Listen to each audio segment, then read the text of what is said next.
It's your tech girl Mary and welcome back to our YouTube channel. Sa wakas, nasa kamay ko na yung bagong-bagong iPhone SE 2022.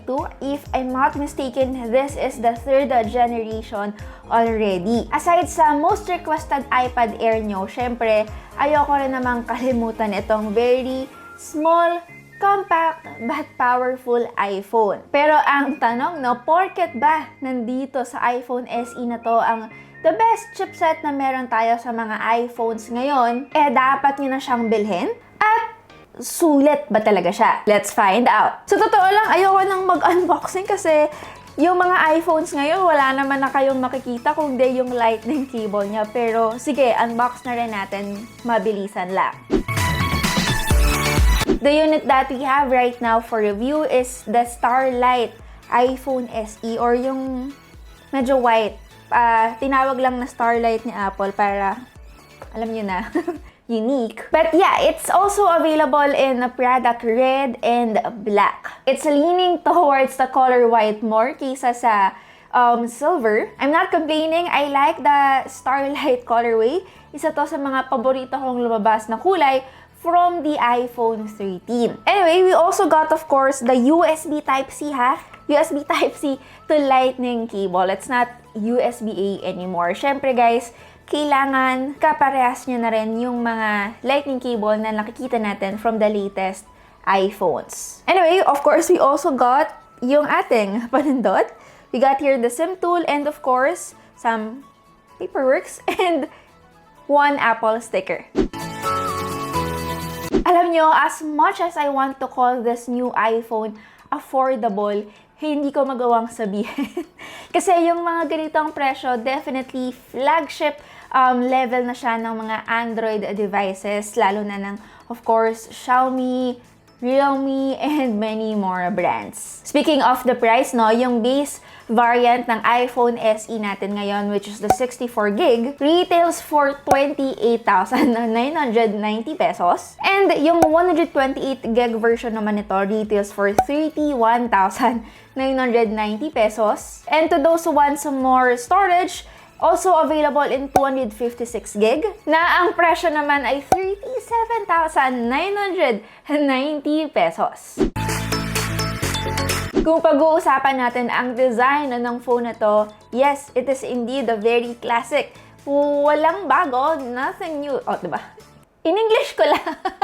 So yes, medyo may pagka-retro vibes feel talaga tayo dito sa iPhone SE 2022. Pero alam nyo, ang sakit na tawagan siyang 2022 smartphone kung yung design naman niya is not so 2022.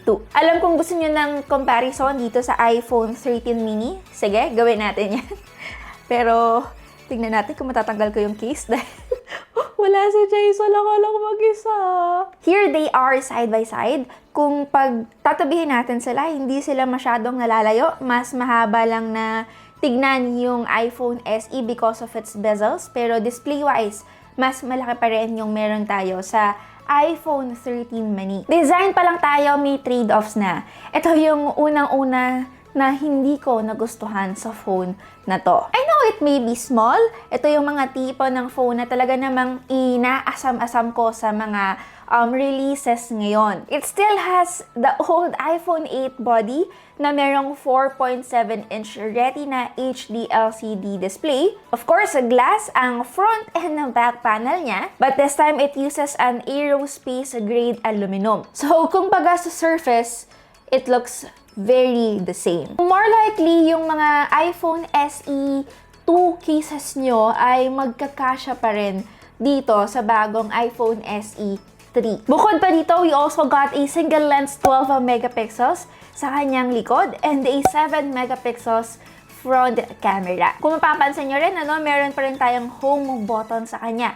So, we got a Touch ID for biometrics instead of Face ID. Also, it weighs at 144 grams. Yes, isa sa pinakamagaang na phone na pwede nyong mabili as of the moment. If I were to describe the comfortability, indeed, masarap hawakan yung bagong iPhone SE ngayon.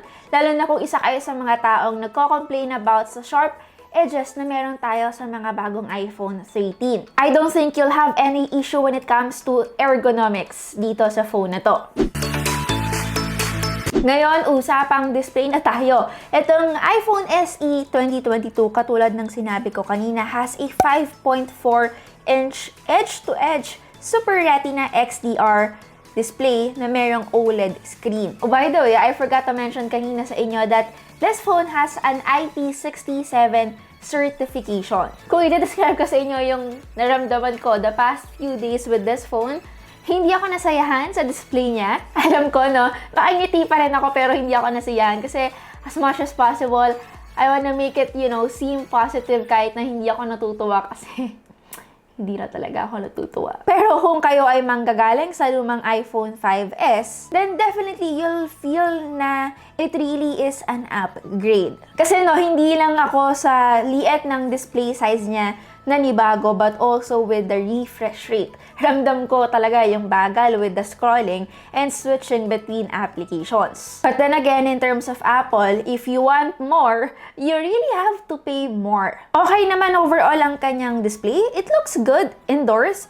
pero medyo baka mag-struggle lang talaga kayo under direct sunlight. Material use, katulad ng sinabi ko kanina, mas matibay nga because yung front and back panel ng phone na to is the same material na ginamit sa mga iPhone 13. The same glass, but take note, it's not the same as ceramic technology.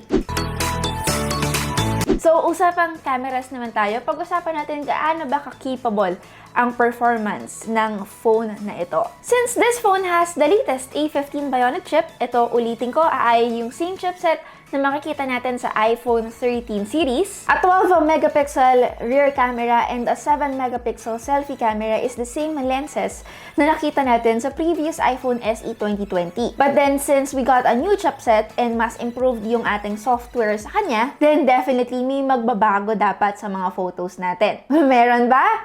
Actually, yes. Yung 12 megapixel wide lens natin is supported by Smart HDR4 and Deep Fusion. Ito ay na-introduced last time sa A13 Bionic chip na present din sa last iPhone SE. Talaga namang maganda yung mga results ng ating mga photos. Definitely lalaban sa mga flagship phones na may mas mataas na price point from Android. Meron din siyang optical image stabilization, kaya naman din hindi masyado akong namroblema when it comes to shooting videos. It also supports all the other photo styles na nakita natin from iPhone 13. Front camera, surprisingly guys, is capable to shoot all the way up to 4K at 60 FPS and can also shoot 1080p at 240 FPS slow motion. Alam kong naghahanap tayo ng cinematic mode sa phone na to because A15 Bionic chip naman yung meron siya. So dapat, diba, meron din. Obviously guys, wala tayong ganitong feature. Nagigets ko rin naman because somehow, there's an exclusivity sa mga ganitong feature. Overall, yung photo quality ng mid-range phone na ito from Apple can indeed compete or talaga namang may laban siya sa mga competitors niya na nasa same price point. Katulad na lang din ng mga flagship phones from Xiaomi, Samsung, and even Realme. Ngayon, performance na tayo. Kanina sabi ko, this phone is powered by A15 Bionic chip. Sa mga hindi aware or familiar, yung A15 Bionic chip na tinatawag natin guys is the most powerful chipset, or should we say, the most powerful mobile processor that Apple has to offer. And since nilagay nila ito sa napakaliit na phone nila ngayon, it makes this device small but terrible. In a good way, of course. Ibig sabihin rin ito na itong bagong iPhone SE 2022 is now 5G enabled. So far, based on my experience lang naman the past few days, downloading applications, playing multiplayer games, and even streaming HD Netflix, sabay-sabay or minsan kaliwaan, hindi nag-struggle yung device. Para sa mga average smartphone users natin dyan, na sa tingin ko ay talaga namang ito din ang target market ng phone na to, hindi nyo mananotice yung lack of high refresh rate sa kanya. Lalong-lalo na, guys, kung kayo ay pala email lang, check ng social media, listening to music, and of course, watching videos. Honestly, I don't do a lot of gaming. Alam niyo naman yan, iilan or bilang na bilang lang sa kamay yung mga games na nilalaro ko for testing sa ating mga smartphones to review. But then, dito kasi tayo magkakaalaman kung talaga namang very powerful itong bagong phone nila. Indeed guys, battery smooth with no hiccups or performance issue during playtime. And since wala ngang notch itong iPhone SE, hindi masyadong awkward yung ating graphics sa kanya. Pero no, kung medyo nasa serious side of gaming kayo, I don't think this is the phone for you. Maybe you should consider yung medyo mas higher end nila, which is the iPhone 13 or even the Pro version. Bakit? Kasi una sa lahat, apektado ang battery life nyo.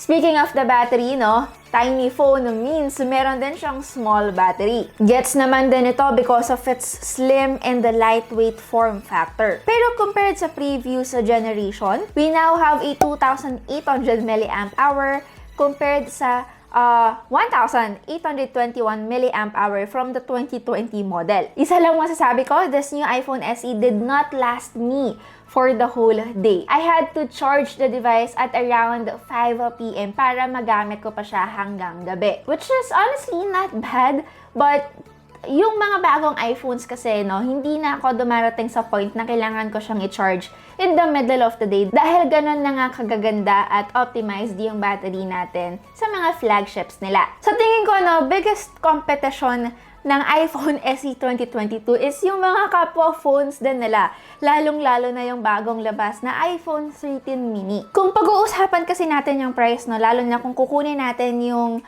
mas mataas na configuration ng phone na to, which is the 256 gig, hindi na siya nalalayo sa base ng iPhone 13 mini. Sa tingin ko, kung ako lang naman ang tatanungin, I'd rather get a high-end Android device na mag-o-offer din ng longer software update, katulad ng mga nakikita natin from Samsung, like yung kanilang Samsung Galaxy S22.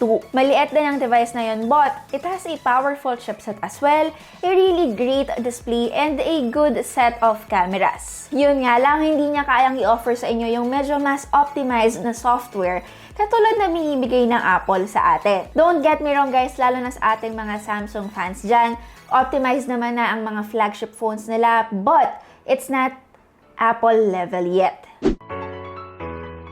Kung ako tatanungin at papipiliin, yes, I can definitely recommend the iPhone SE 2022 if you want modern internals for less, you still want an iPhone with a home button, and of course, a small and a lightweight 5G phone. Sa tingin ko, hindi nyo naman siya dapat bilhin kung gusto nyo ng gandang display sa budget nyo na 30,000 pesos. You want the best cameras on an iPhone, and of course, you want a longer battery life. Sa tingin ko lang naman din kasi ang iPhone SE 2022 is an iPhone that isn't for everyone, not for techies or power users katulad ng iba. Pero ito sa mga users looking to purchase their first iPhone, or pwede naman din sa mga users na talagang galing sa older model. So yeah, that's pretty much it. Actually guys, para sa ating iPhone SE 2022 review. Again, it's your tech girl Mary, and see you on our next video. Bye guys!